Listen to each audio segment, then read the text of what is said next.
Well, hello, my friends. Brian King here. A client of mine with Asperger's requested a lesson on this topic of how to start conversations. And once you've started them, how do you maintain them? The strategy I'm going to share with you is something I call the 3Gs. And it's something that I came up with many, many years ago because I found myself in a similar situation where you are in a different environment and you're not sure what the rules are, you don't know what to say. You and I both know that it can create a tremendous amount of anxiety, not only in the overall population of people who may be shy, introverted, but for those on the spectrum that have a hard time organizing their thoughts, don't know how to reach out and connect with new people, like to know people before they talk to them. And they tend to forget, some of this is a working memory issue, that they've succeeded in the past of meeting new people, getting to know them, and then becoming comfortable. So when you invite them to go into a new situation, they say, well, I can't talk to anybody, I can't go there, I don't know anyone. And they talk about it as though it's the first time it's ever happened to them. So in needing to meet my own needs for having some predictable structure of conversation, and also something to serve my kids and serve my clients, I did my research like I always do. You know, I'm passionate about making communication much more simple, accessible, and effective for those that have difficulty with communication, like the folks with Asperger's and ADHD and such. So let me jump right in and show you what I came up with. The first thing that I established is that there's one fundamental goal to any interaction you have with another human being. That goal is connection. Connection is about getting on the same page, feeling like you're heard, feeling like you're understood. That is a need that both people in the conversation need to have met in order to feel connected. And another way to refer to that is rapport. Rapport is when you have the me too experience. Oh, you like this? Me too. Oh, you feel that when this happens? Me too. So as much as possible, the conversations that you want to create are about establishing and maintaining the me too element. You want it to be a shared experience, not a monologue where it's all about you and your love of a particular thing, because if the other person is not as passionate or even remotely passionate, you've lost connection. You've got an audience member that is not interested in your subject, okay? So remember that the first goal is connection, establishing rapport. So how do you do that? Well, let's look at step one here. I was kind enough to create this little graphic for you so you can follow along. The first part of the 3Gs is the essential structure of how information is transferred. You start with your goal. What is your outcome? Let me give you an example. If you get lost and you need directions, you can't find them, your GPS is all messed up. So your goal is to find out what the correct directions to your destination is. How do you get that goal met? Well, you got to find somebody, and first you need to give them information. You need to tell them, excuse me, I'm lost, I'm trying to get here. Okay, so you've given them information to tell them what is your current situation and what it is you want to accomplish. Then you have to get information from them in the form of a question. So after you say, hey, I'm lost, I'm looking to get here, that's your give, that's your statement. Now your get is, do you happen to know where this place is? Now you're asking them, are you somebody that can provide me the information that I need to accomplish my goal of getting to this place? If they say no, say, okay, thanks anyway. Do you know anybody who might know? Another question, asking more information. Yes, so-and-so happens to know. Why don't you go ask him? Thank you. I'm giving information to express my gratitude. See how that works? You have a specific goal, an outcome in mind for your exchange with that person. Then you need to decide what information you're going to give and what information you need to get from them in order to accomplish your goal. Reciprocity 101, okay? Now, in terms of the things that you can possibly... One second. And the dogs aren't freaking out.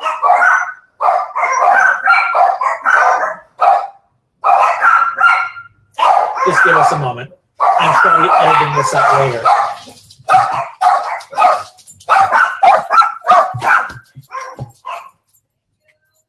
Okay. Crisis solved. One more minute. Okay. So in terms of the things you can possibly discuss, and I'm sure there's more. I mean, this is just what I use. This is how I address it. You have the 3 time frames.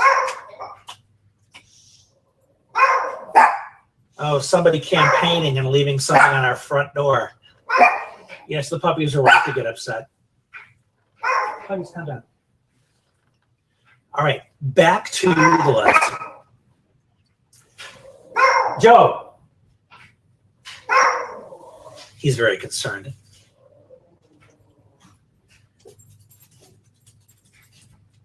So the basic things that you can discuss with somebody, once you've established your goal, you know you need to give them information and you need to get information. So what kind of things can you discuss? Well, let's look at this from the standpoint of putting together a recipe.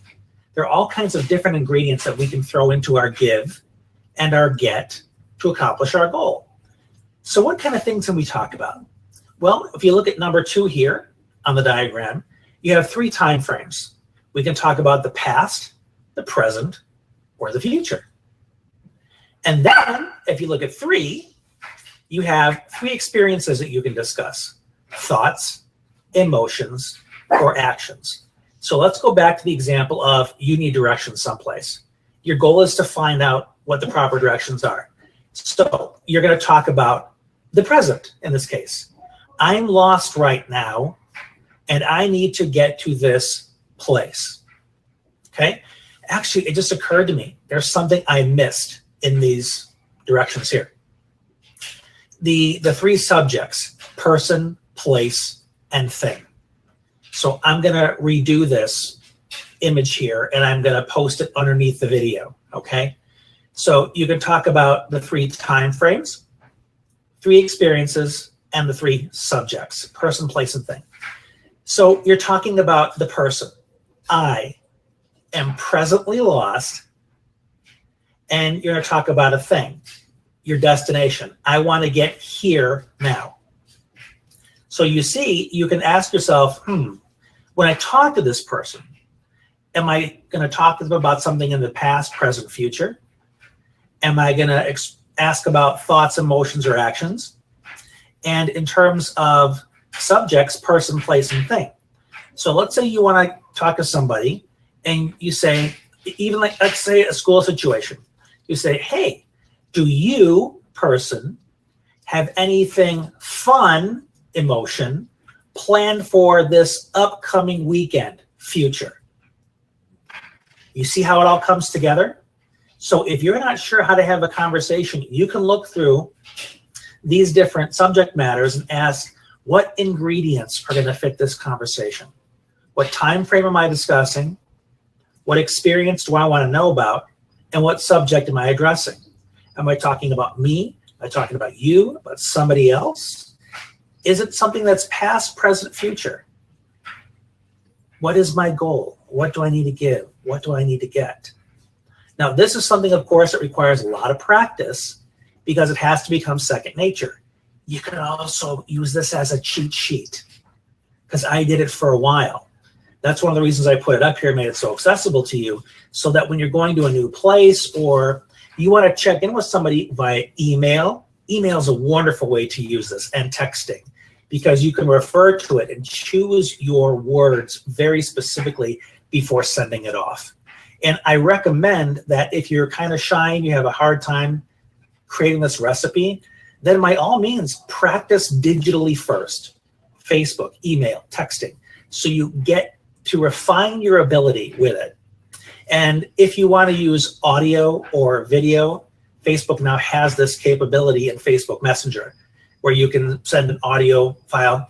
You can read off what you have written based on this strategy, so you practice saying it, you practice doing it, so that you can embody this strategy, become comfortable, and before you know it, your brain begins to automatically run through this list and ask yourself, okay, what do I need to do here?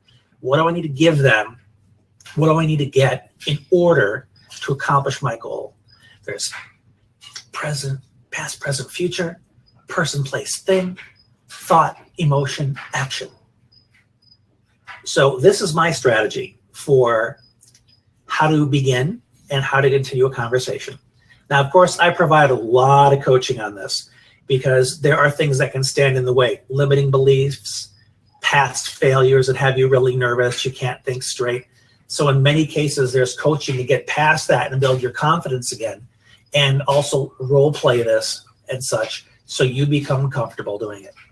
But hopefully this is enough to get you started. Remember, I'm going to be posting the updated graphic underneath this so you have the full strategy. You can copy and save it to your computer so you have it as a point of reference. You can always ask me questions, comment, or private message me. And if there are other people that can benefit from this, share away. This has been Brian King. I hope this has been helpful to you, and we'll talk again soon.